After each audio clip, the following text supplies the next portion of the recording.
Chers amis, bonjour. Prendre soin de soi, prendre soin des autres. Est-ce que les Français, dans leur ensemble, prennent soin d'eux? En ce moment, on peut dire que les Français prennent soin des autres. Les Français ne s'occupent pas de leurs affaires, ils s'occupent des affaires des autres. C'est-à-dire, en effet, suivre bien toutes les consignes et faire en sorte que les autres soient protégés au maximum. Bien sûr, c'est ce qu'on appelle la solidarité, c'est ce qu'on appelle l'altruisme. Alors, soyons clairs. D'une manière générale, comment voulez-vous que quelqu'un s'occupe correctement des autres lorsque cette personne a un mal fou à s'occuper d'elle-même?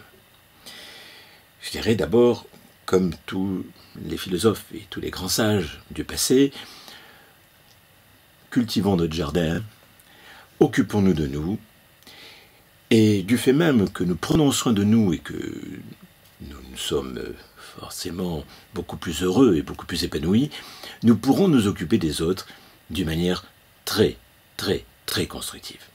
Malheureusement, ce n'est pas du tout ce qui se passe depuis un bon bout de temps, et en particulier depuis maintenant près d'un an et demi. Est-ce que les Français vraiment s'occupent d'eux depuis quelques bonnes années, d'une manière générale? Non. Alors, certains me diront, oh Philippe, vous exagérez là, vous exagérez. Quand même, les Français vont chez le médecin, les Français votent. Ah oui, oui, mais moi, j'ai tout à fait l'impression qu'il s'agit d'une mascarade. Et une mascarade pas uniquement depuis un an et demi, avec les masques, mais une mascarade parce que, en réalité, lorsqu'on regarde réellement la plupart du temps autour de nous, et puis les statistiques, les Français sont de grands consommateurs donc de médicaments pour se soulager des douleurs, se soulager des douleurs physiques, mais se soulager des douleurs psychiques.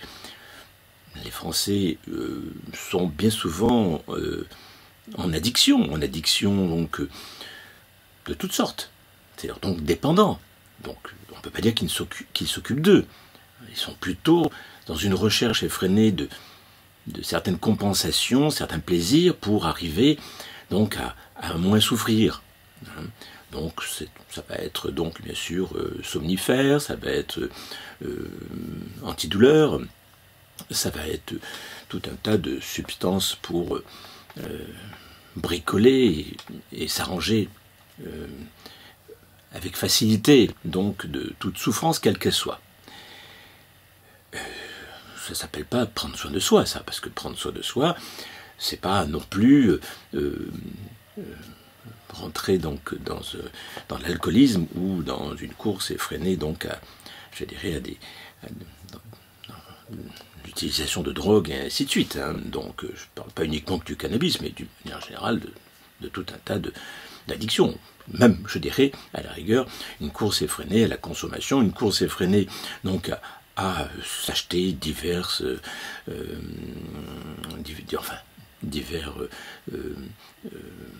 moyens de satisfaire les besoins donc de communication, par exemple à s'acheter un nouveau téléphone, deuxième, troisième téléphone, etc. Enfin bon, je ne dis pas qu'il n'est pas important d'avoir un téléphone, et d'ailleurs je pense que la technologie, nous avons la chance à notre époque d'avoir un haut niveau de technologie et de pouvoir en profiter. Il n'est pas question, et moi-même de mon côté, j'en profite et je suis très heureux de me trouver à cette, disons, période de l'histoire, où nous avons, qu'on le veuille ou non, beaucoup plus de confort que nos ancêtres. Donc, il n'est pas question de revenir là-dessus, bien au contraire, il n'est pas question de revenir comme certains le proposent, donc à un état donc je dirais, de retour à la nature, au point donc de ça devienne en quelque sorte l'âge des cavernes. Bon, hein, non, non. Il n'est pas nécessaire non plus de se renoncer à un bon nombre de consommations. Hein. Non, non, non, non. Il y a bien sûr un certain nombre de, je dirais, d'excès de consommation, d'excès simplement parce que au lieu d'avoir un téléphone, on a 2 ou 3, au lieu d'avoir voilà, c'est-à-dire que c'est la multiplication et, je dirais, le remplacement systématique donc de tout un tas d'appareils avec, je dirais, sans cesse donc de nouvelles marques, de nouveaux produits, de nouveaux prototypes. Voilà, bon, le progrès, d'accord, mais pas au point donc d'en arriver à courir. C'est à celui qui va avoir le plus en plus, je dirais, de satisfaction donc, dans tous les produits qui sont proposés. Non, non, donc je dis simplement que les Français, comme d'ailleurs un bon nombre de personnes sur Terre, ont tendance donc à se faire plaisir coûte que coûte pour en quelque sorte compenser finalement donc cette angoisse existentielle. Je dirais que la plupart d'entre nous, nous pourrions très bien vivre, savoir apprécier tout un tas de choses simples. Malheureusement, je dirais, la société de consommation telle que nous, je dirais, nous la subissons, hein, alors que nous pourrions très bien avoir une société de consommation qui soit harmonieuse, respectueuse, qui ne soit pas à ce point, je dirais, corrompue. C'est à celui qui va vendre le plus et en vendant tout et n'importe quoi. Donc, hein, et en recherchant à satisfaire tous les bas instincts donc, des consommateurs. Non, non. On peut très bien, et je crois que le gros problème, c'est, je dirais, la corruption, c'est les excès, c'est l'excès de vitesse, l'excès de rapidité, l'excès de satisfaction qui constitue, je dirais, le problème, et non pas le fait de satisfaire de bonnes choses de la vie. On est bien d'accord. Donc, ce que je voulais dire, c'est que, en effet, les Français, si on regarde les choses, et les statistiques sont là, pour la grande majorité, 80-90%, peut-être même plus d'ailleurs, finalement, ne prennent pas soin d'eux réellement. Ça ne s'appelle pas prendre soin de soi que de se mettre à fumer, que de se mettre à boire, que de satisfaire tout un tas de pulsions. Hein. Non, je dirais, s'il y a des plaisirs, on peut les programmer, on peut les organiser et se faire plaisir d'une manière en quelque sorte volontaire, et non pas en quelque sorte subir finalement les pulsions, et donc être à à la merci donc de tout un tas de suggestions de la part des autres, de la part de l'État, de la part des publicités, de la part voilà. On est d'accord? C'est pas de cette manière-là qu'on peut vraiment vivre heureux. Et il n'y a aucune maîtrise de soi quand on agit ainsi. On est d'accord. Donc, ce que je pense, c'est que, d'une manière générale, la quasi-totalité des Français, à part certains qui semblent en effet prendre soin d'eux d'une certaine manière, peut-être 5-10%, la grande majorité de la population, et je dirais, toute catégorie sociale confondue. Hein. Et c'est pas parce que les gens ont des moyens qu'ils vont prendre plus soin d'eux, pas du tout. Hein. Et c'est pas parce que quelqu'un est relativement pauvre qu'il ne va pas prendre soin de lui. Donc, ce n'est pas une question sociale, c'est une question de comportement général. Donc, en fait, toutes ces personnes, tous ces Français qui ont eu toujours l'habitude de ne pas prendre soin d'eux, tout d'un coup, à la suite finalement de suggestions venant donc de nos politiciens, enfin de ceux qui nous dirigent, bien sûr, à l'aide des médias, bien sûr, hein, se sont mis donc à nous faire peur, et à faire peur à tous ces braves Français, et tous ces braves gens dans le monde. On se demande, tiens, comment se fait-il que tout d'un coup, le monde entier se comporte de la même manière? Les politiciens du monde entier se comportent de la même manière. Comment se fait-il? Bizarre. Qu'il y ait d'ailleurs un virus ou pas de virus, bon, tout est prétexte pour finalement adopter un comportement de terreur, un comportement d'inquiétude, comportement particulièrement peureux, hein, donc, parce que finalement, la plupart des Français, entre autres, sont dans un comportement de terreur. Hein. Ils sont en quelque sorte sidérés. Ils ont l'impression que finalement, il y a une grande pandémie, etc. Il suffit simplement de regarder, de s'informer un petit peu donc sur les sites officiels donc de l'INSEE, le site officiel d'État, pour se rendre compte que l'année 2017 avait beaucoup plus de décès de toutes sortes que en année 2020 et 2021 bien sûr. Donc, bon, alors, on peut dire oui, mais c'est parce que les gens on a fait des confinements, etc. Non, mais dans certains pays, dans pas mal de pays, il n'y a pas eu de confinement et ils ont eu beaucoup moins de morts que nous. Bon, donc, le problème n'est pas là. En tout cas, quand on veut tuer son chien, quand on a des croyances, hein, et on justifie tout. D'accord ? Le problème, c'est que beaucoup de Français, non seulement ne prennent pas soin d'eux, mais fonctionnent un peu d'une manière très sectaire, c'est-à-dire avec des comportements finalement fanatiques, sectaires. Ils ont leur parti pris, leurs idées, voilà, droite, gauche, centre, etc. Ça n'a aucun sens. D'ailleurs, entre parenthèses, notre cher et tendre président nous a bien, en quelque sorte, a bien compris, en quelque sorte, je veux dire, notre problème. C'est que droite, gauche, tout ça, lui, il est nulle part. Il est ni à droite, ni à gauche, ni quoi que ce soit. Voilà. Et ça n'a pas solutionné le problème.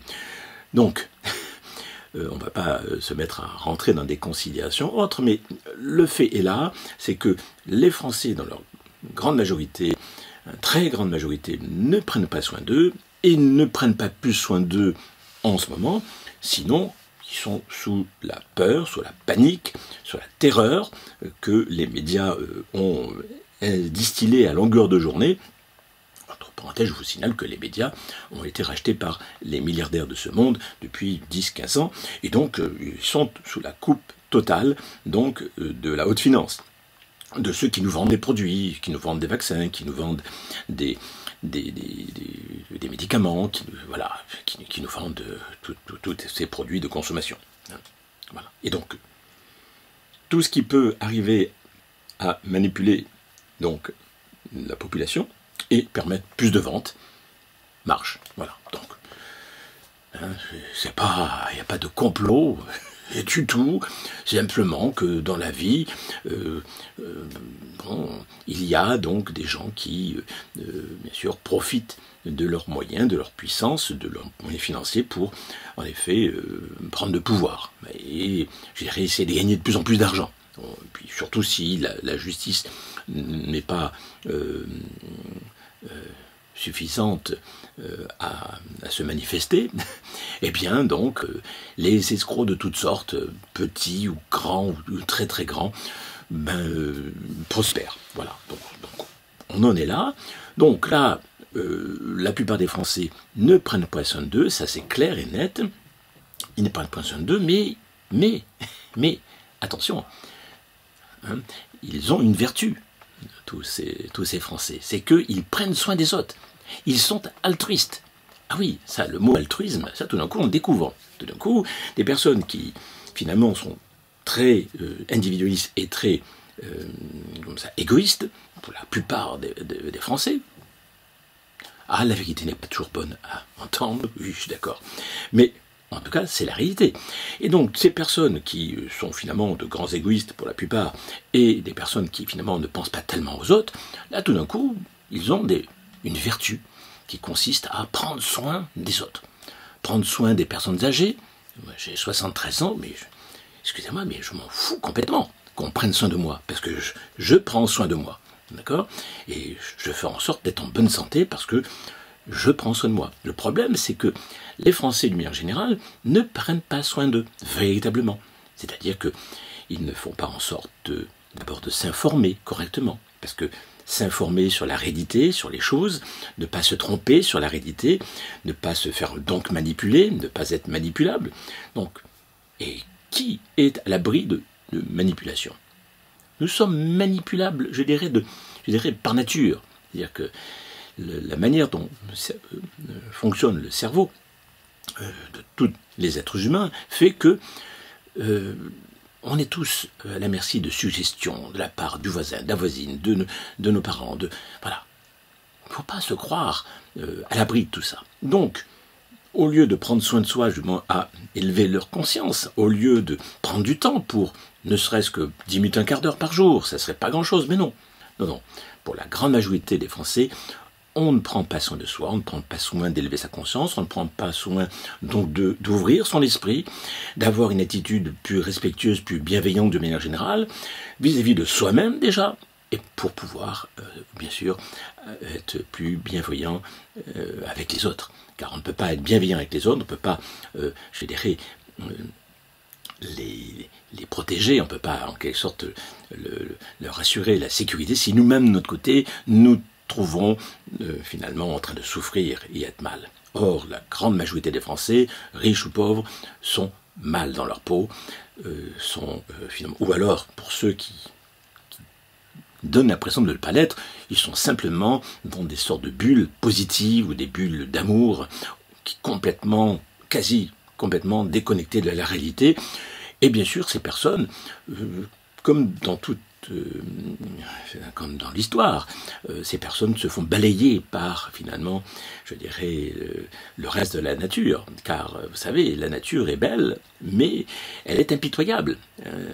C'est-à-dire que si vous pouvez être très bien quelqu'un de gentil, de bon, tout ça, ça ne suffit pas. Si vous n'êtes pas assez conscient, si vous n'êtes pas conscient de ce qui se passe dans le monde autour de vous, eh bien vous pouvez très bien chuter, tomber, être agressé, vous trouver dans des situations complètement, je dirais, surprenantes, et vous aurez beau être dans des bulles positives, dans des bulles d'amour, quoi que ce soit, comme malheureusement on rencontre cela depuis quelques bonnes années. Beaucoup, le développement personnel s'est beaucoup développé dans nos pays. Beaucoup de gens prient depuis des dizaines d'années. Beaucoup de gens s'intéressent au développement personnel, à la méditation et tout ça. Et plus, je dirais, ces personnes se sont intéressées à tout cela, plus il y a eu de personnes qui ont prié, plus il y a plus de personnes qui, finalement, ont développé la confiance en eux, le positivisme, etc. Et plus le monde, et entre autres la France, est devenu globalement sectaire, globalement fanatique, parce que pour vivre ce que nous vivons depuis 1 an et demi, maintenant presque, il faut vraiment se trouver avec, finalement, la grande majorité de personnes, parmi nos politiciens, mais parmi aussi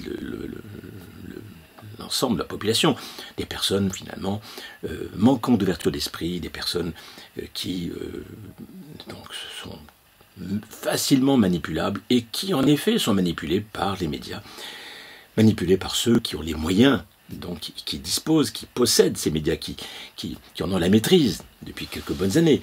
Et donc, ces personnes-là sont persuadées d'avoir raison, sont persuadées, je dirais, d'avoir du bon sens, alors qu'en fait,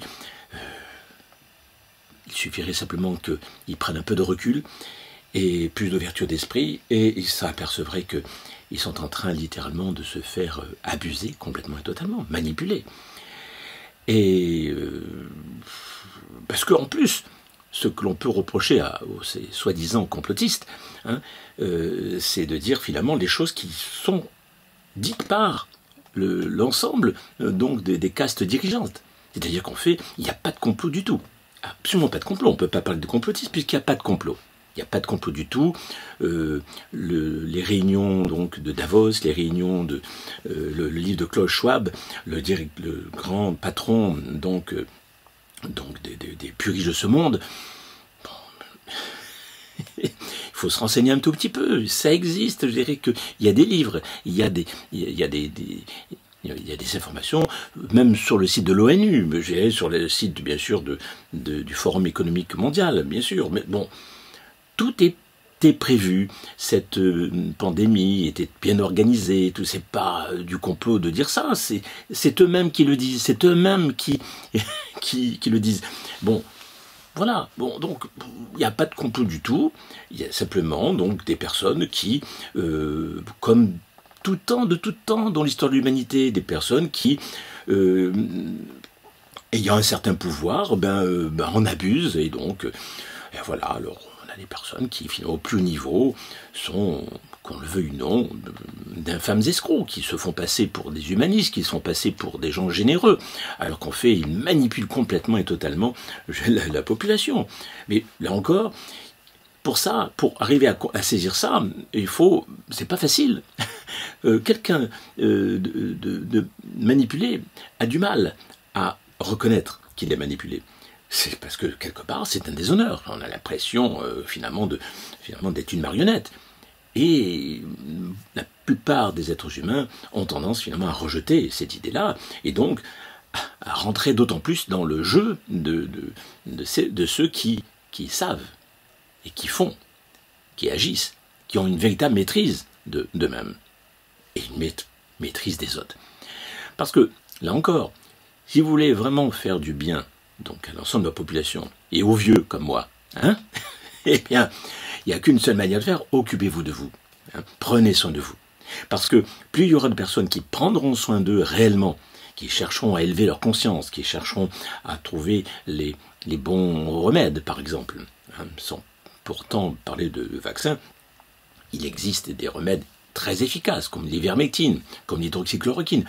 Mais malheureusement, ces deux substances ont été interdites par nos dirigeants. Pourquoi ? Alors que ce sont des remèdes qui sont utilisés depuis des milliers d'années, non. Qui sont utilisés depuis 70 ans pour l'hydroxychloroquine. Pour l'ivermectine, je crois que ça doit faire 30 ou 40 ans au moins. Enfin, en tout cas, c'est des produits qui n'ont jamais eu aucune toxicité, qui n'ont tué personne. Et c'est les produits qui permettraient d'éviter donc de se trouver en difficulté face à un virus. Or, qu'est-ce que l'on a dit au peuple français, prenez du Doliprane, c'est-à-dire soulagez-vous de la souffrance, c'est ce que font les Français depuis un bon bout de temps, donc c'était facile.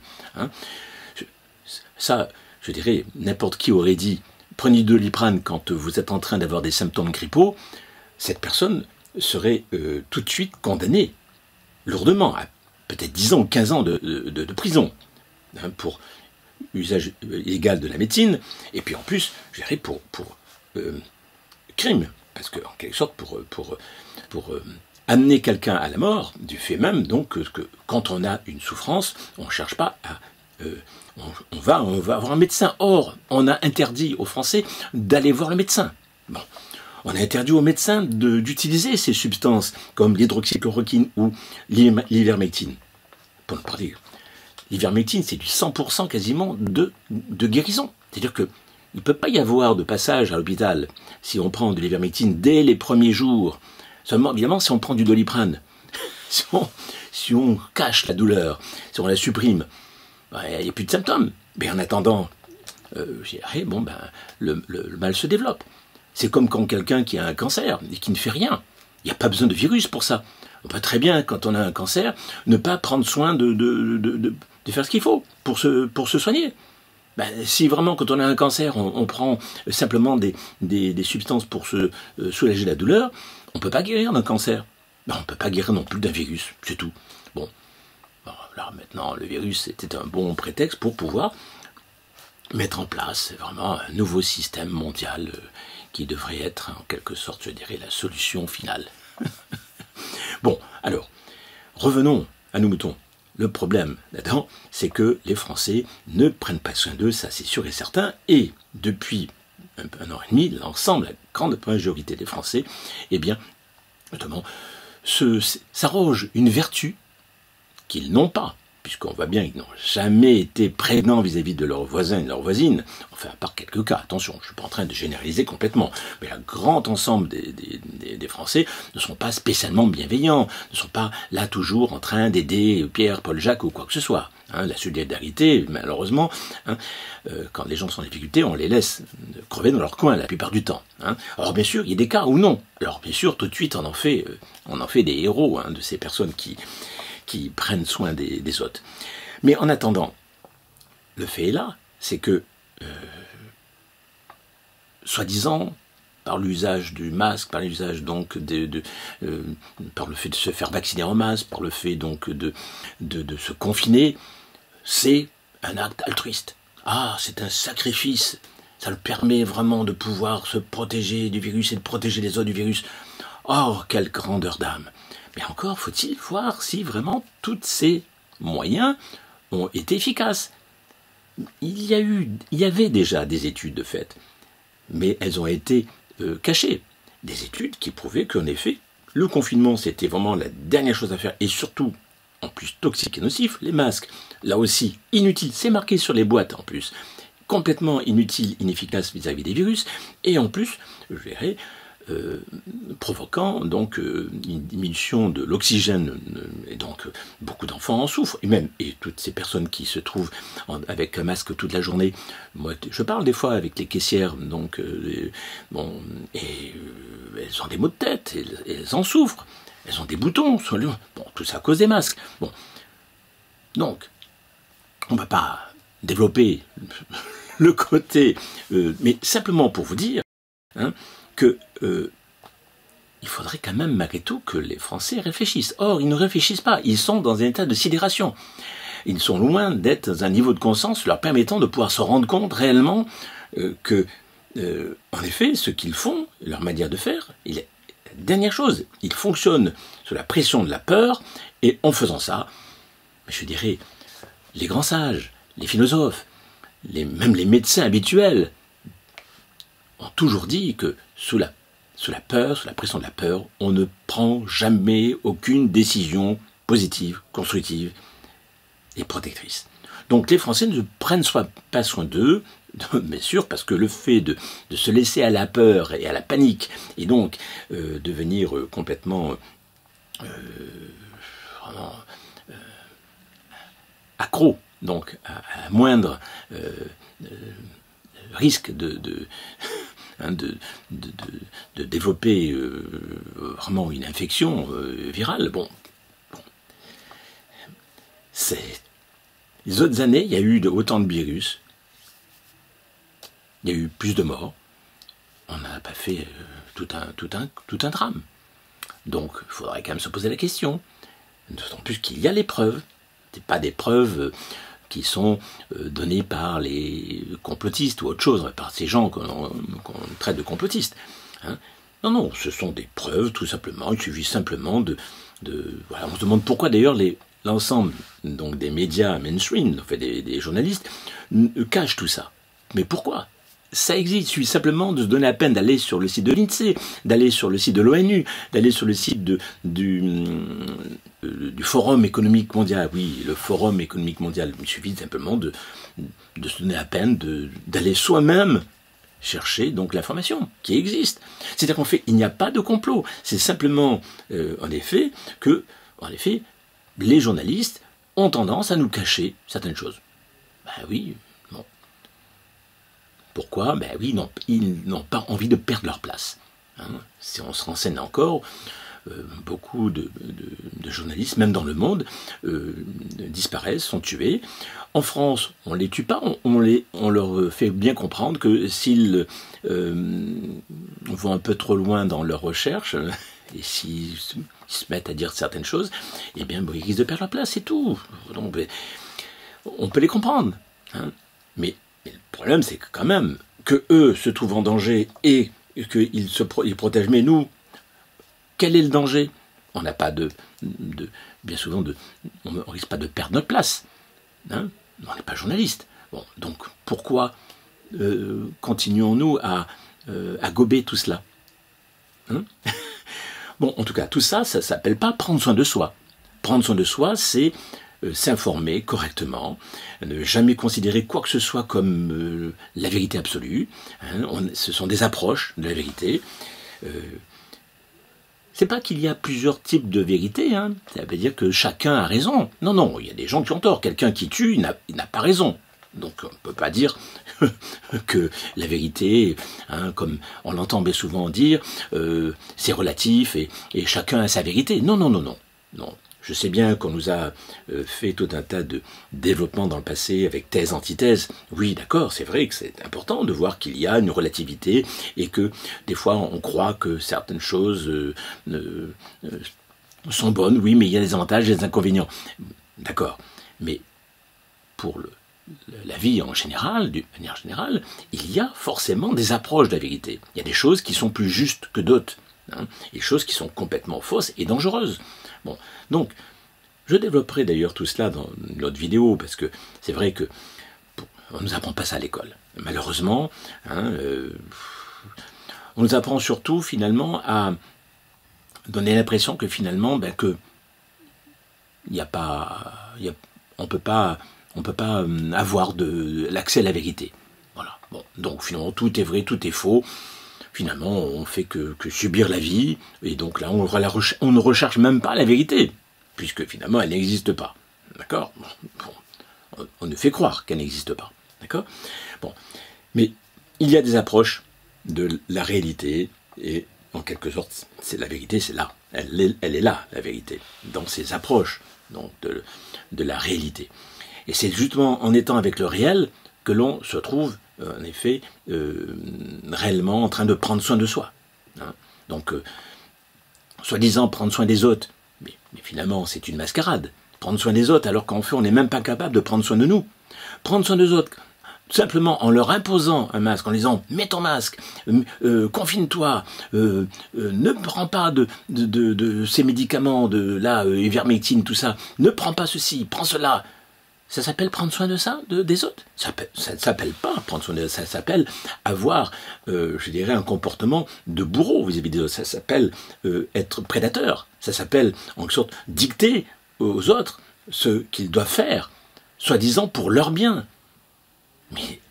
Mais où est à ce moment-là, je dirais, le libre arbitre? Où se trouve finalement la liberté qui est celle de se dire « je suis cause et responsable de ce qui m'arrive ». Si je fais quelque chose qui risque de me nuire à ma santé, j'en suis totalement responsable. Ce n'est pas à cause du voisin ou de la voisine. Entendez là récemment qu'une personne avait porté plainte contre apparemment des voisins qui avaient apparemment contaminé son mari ou je sais pas, enfin bon. Et donc elle a porté plainte contre ses voisins parce que finalement ils les auraient contaminés et évidemment tué son mari. Enfin bon... Vous comprenez, c'est le procédé, je ne sais pas si c'est exactement comme ça, mais enfin, c'est l'idée. L'idée, c'est qu'en effet, les gens arrivent à porter plainte contre, finalement, des personnes qui ont contaminé. Mais moi, de mon côté, si j'attrapais le virus, quoi que ce soit, d'abord, je me soigne, d'accord? J'attends pas, et je sais ce qu'il faut que je fasse. J'attends pas le médecin pour ça, d'accord? Et puis, mais je suis causé responsable. Mais c'est facile à ce moment-là. À ce moment-là, quelqu'un vous met en retard, bon, et puis finalement vous ratez votre train, c'est la faute de l'autre. Et donc du coup, vous allez porter plainte parce que quelqu'un vous a mis en retard et que vous avez raté votre train. Vous allez porter plainte pour tout et pour rien. Et même en effet, de fil en aiguille, vous pouvez arriver à trouver que finalement, telle ou telle personne vous a entraîné à une telle attitude que vous avez fini par tomber ou par avoir un accident. C'est la faute de l'autre, toujours la faute des autres. Ça s'appelle l'altruisme, tout ça? Ça s'appelle prendre soin des autres? Il y a une bonne manière de prendre soin des autres, c'est de prendre soin de soi. Et en prenant soin de soi, en augmentant son niveau de conscience et en arrivant à des niveaux de bienveillance, d'amour véritable, c'est-à-dire qu'un amour fait de conscience, un amour fait de respect de soi, de respect des autres, alors à ce moment-là, on est plutôt un bon exemple vis-à-vis des autres. Et les autres, à ce moment-là, ont envie de vous imiter. Donc évitez d'essayer de donner des leçons aux autres. Comprenez bien que les autres font ce qu'ils veulent, c'est leur vie. S'ils n'ont pas envie de vous écouter, s'ils n'ont pas envie de vous comprendre, s'ils ont envie de porter un masque, qu'ils le prennent, qu'ils le mettent. S'ils ont envie de se confiner, qu'ils se confinent, mais qu'ils n'imposent pas à quiconque. D'accord? Donc, prenez soin de vous. C'est tout. Donc, vous voyez, quand je suis parti de l'effet de prendre soin de soi, prendre soin des autres. Mais c'est une mascarade, tout ça. C'est une mascarade. On est en pure illusion. On s'imagine qu'on prend soin des autres, alors qu'en fait, on les martyrise. et on pousse inéluctablement les autres à se comporter de plus en plus mal, d'une manière destructrice. Et nous-mêmes, on se comporte d'une manière destructrice, simplement parce qu'on est dans un état de peur, de sidération, et qu'on est incapable de pouvoir réfléchir correctement. Il y a un manque de bon sens complet, total, depuis 1 an et demi, là, ça prend des proportions absolument ahurissantes. Tout simplement parce que les gens leur ont fait peur. Voilà. Et donc, sous l'impulsion de la peur, l'être humain est capable de tout. Faites peur à une foule. Vous verrez de quelle manière ça se passera. Vous faites peur à une foule. Ça part en tous sens. Les gens tombent, se marchent dessus, se tuent, se détruisent. Alors là, bien sûr, c'est une foule médiatique, puisque nous sommes tous connectés par Internet. C'est une foule, en quelque sorte, par connexion d'Internet, sur les réseaux sociaux, etc., avec la télévision. C'est pas une foule comme dans la rue, mais comprenez bien que quand vous faites, comme tout le monde est connecté, enfin, la grande majorité sont connectés et regardent de manière quasi hypnotique donc leur écran de télévision, il est évident qu'il arrive ce qu'il devait arriver. C'est-à-dire que les gens sont carrément, je dirais, hypnotisés par la télévision, et on pourrait leur raconter n'importe quoi, on pourrait leur dire de marcher à 4 pattes, il marchera à 4 pattes. Si ça peut sauver une vie. Non, mais qu'ils commencent à s'occuper d'eux, qu'ils commencent à prendre soin d'eux avant tout. D'accord ? Franchement, c'est en effet, certains disent, on marche sur la tête. Oui, on marche sur la tête, bien sûr qu'on marche sur la tête. C'est n'importe quoi. C'est n'importe quoi. Donc, on est d'accord. Prenez soin de vous, dans le vrai sens du terme. Et si vous prenez soin de vous, vous verrez qu'à ce moment-là, comme par hasard, vous verrez non seulement vous sentirez beaucoup mieux, vous serez dans la paix, dans l'amour, dans le respect de vous-même, le respect des autres, et à ce moment-là, comme par hasard, vous aurez toujours la bonne attitude vis-à-vis de votre voisin, de votre voisine, des autres, au supermarché, n'importe où, partout. Vous aurez la bonne parole, vous serez quelqu'un d'harmonieux, d'agréable, et on a envie d'être comme vous. Alors commencez par vous-même, et arrêtez de vouloir imposer aux autres, finalement, ce qui doit être pour leur santé ou pour leur vie. Et puis à la limite, les autres, ils vous nuisent. Attendez, comment occupez-vous de vous. Si vraiment vous prenez bien donc ces produits, ces substances que normalement n'importe quel médecin vous aurait donné dans le passé, vous ne vous retrouveriez pas à l'hôpital. Pourquoi il y a autant de gens qui sont arrivés à l'hôpital? Mais parce qu'on a interdit aux médecins de soigner. Tout simplement parce qu'on a interdit des remèdes essentiels. Donc, il y en a toujours qui vous diront, oui, mais j'ai eu mon père, ma grand-mère ou autre chose qui est morte, etc. Mais les autres années aussi, il y a eu des gens qui sont morts. Mais moi, dans mon entourage, je n'ai eu personne. Et je connais pas mal de monde, personne n'est mort. Donc depuis 1 an et demi, je n'ai payé aucun décès. Des personnes de tout mon entourage. Donc il y a un problème. Il y a un problème. D'évidence, on ne vit pas dans le même monde. Et comprenez bien, comme la pensée est créatrice, si vous adoptez ce genre de comportement que je vous conseille, simplement, vous en faites ce que vous voulez, on est d'accord, je ne vous impose rien, mais si vraiment vous mettez réellement à prendre soin de vous, vous verrez comme par hasard, vous allez non seulement être bien, en meilleure santé, et vous n'aurez pas besoin ni de l'état de quiconque pour arriver à vous sentir bien, mais aussi en même temps, vous ferez du bien aux autres, et vous serez altruiste à ce moment-là, mais dans le vrai sens du terme. Donc, on est d'accord ? Arrêtons cette mascarade. Prenez soin de vous maintenant, vraiment, vraiment. En tout cas, c'est ce que je vous souhaite de tout cœur. Bonne continuation et à bientôt. Au revoir.